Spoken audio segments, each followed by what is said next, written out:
Dante's Boxing Nation, Dante's Cooking Nation. We are out here. Where are we at? We're out here in Bangkok. There you go. She's from Ireland. Matter of fact, introduce yourself to the world. My name's Hannah and I'm from Ireland and I'm the biggest fan of Stevenson. You hear that? Yeah. The biggest fan? And I'm from Ireland, sorry. No, I can edit it, don't worry about it. All the way in Bangkok, Thailand, y'all. No, I'm gonna get in it right. Ireland as well. In Ireland, you hear that? DBN is international, My guys. churros are So going back down memory lane, before Tyson Fury lost to Usyk twice, when Tyson Fury cheated and got a win over Deontay Wilder, he was praised as the greatest heavyweight fighter of this era, by old media, of course. But Shakur Stevenson, he went even further than old media. He came out and said, man, Tyson Fury, I don't care what nobody say, he would beat Muhammad Ali.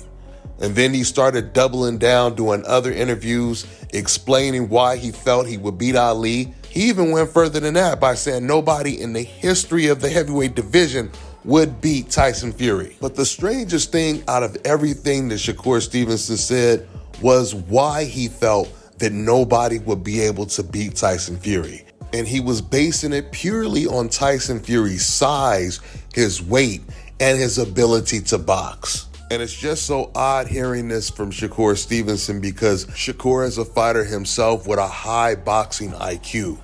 I also would have expected Shakur to know the history of the sport because there have been so many David and Goliath matches throughout the years. But before we even talk about other fights, Tyson Fury's first fight with Deontay Wilder, it ended in controversy. It could be argued that that referee is a bigger hero than Tyson Fury, and they should probably be making statues of him because he's the one that really won that first fight for Tyson by deliberately stalling the count when Tyson Fury got knocked down in that last round, just to try to get him back on his feet. And it worked like a charm. So my point is, Tyson Fury, he was already losing to small fighters like Deontay Wilder. He struggled and got knocked down by another cruiserweight, Steve Cunningham. Speaking of cruiserweights, there was another David versus Goliath fight, and this was truly David versus Goliath, and it was David Haye versus the heavyweight champion at the time, Nikolai Valuev, who stood 7 foot tall, 316 pounds.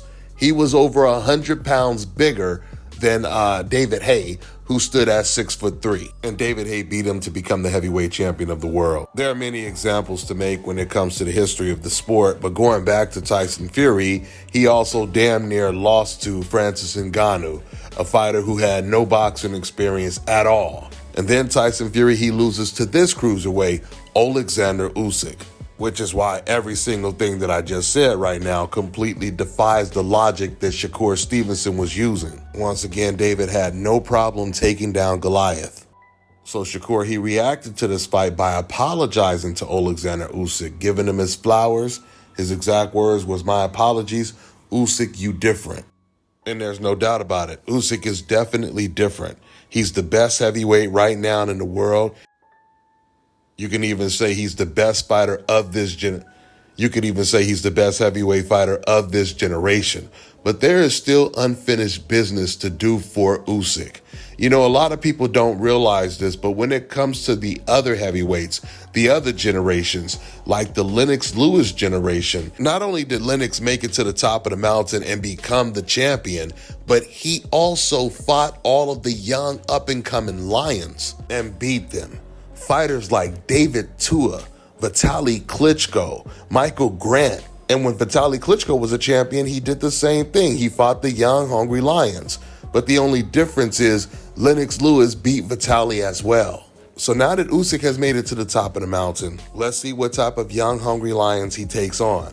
Because Usyk has already said he wants to keep fighting. So let's see how many different styles of opponents that he can beat when it comes to these young, hungry lions coming for his throne, just like we've seen Lennox Lewis and Vitaly Klitschko and other heavyweight champions before that do, going all the way back to Joe Louis and Jack Johnson. But I wrap this video up by saying this. I did notice in the first 4 rounds, Tyson Fury, when he went into the high guard and he started to back up Usyk, it looked like he was hurting Usyk to the body and possibly was on the verge of even stopping Usyk if he would have continued walking him down. But I don't know if it was Tyson Fury's corner or what, but Tyson seemed very indecisive on what game plan to use. All I know is once Tyson Fury started moving around the ring and putting his hands down like he was some slick boxer, it was over for Tyson, because once he starts moving away from Usyk, he's in perfect range to get hit with Usyk's left hand.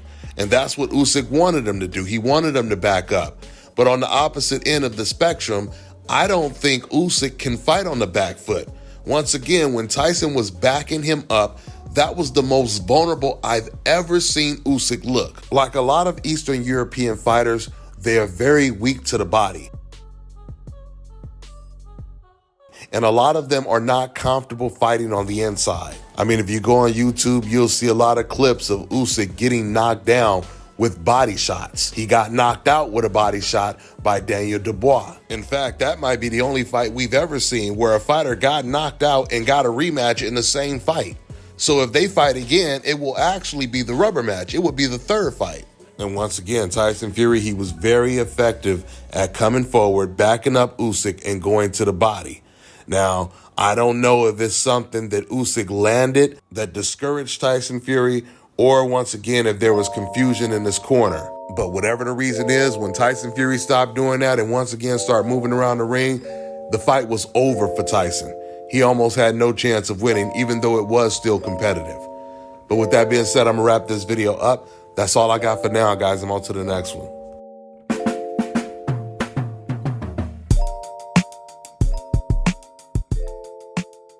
Let me tell you guys about Issa Israel Law Firm. It is a full-service legal practice based in Denver, Colorado, an emerging hub for combat sports and high-altitude training. If you're a fighter inside or outside of the ring and you need a law firm you can trust to fight for you, visit thefighterfirm.com or email help@iilawfirm.com. Legal representation is usually limited to plaintiffs or defendants in Colorado, but iFirm can help anyone in the world with trademarking their business name, logos, and U.S. immigration issues. This brother has been my attorney for a while and helped guide me through all kinds of business and civil issues, so make sure you guys go to thefighterfirm.com. All right, now check this out, guys. If you're looking to repair eczema scars, burns and bruises, dark spots and blemishes, fever blisters, diabetic ulcers, this right here is the perfect product for you guys. It's called LO Deki Face and Body Oil. Athletes and top-ranking boxers, they're also using it after training to reduce swelling, inflammation, and to ease the pain. So get yours today. Go to lodeki.com, like them on Facebook, and follow them on Instagram.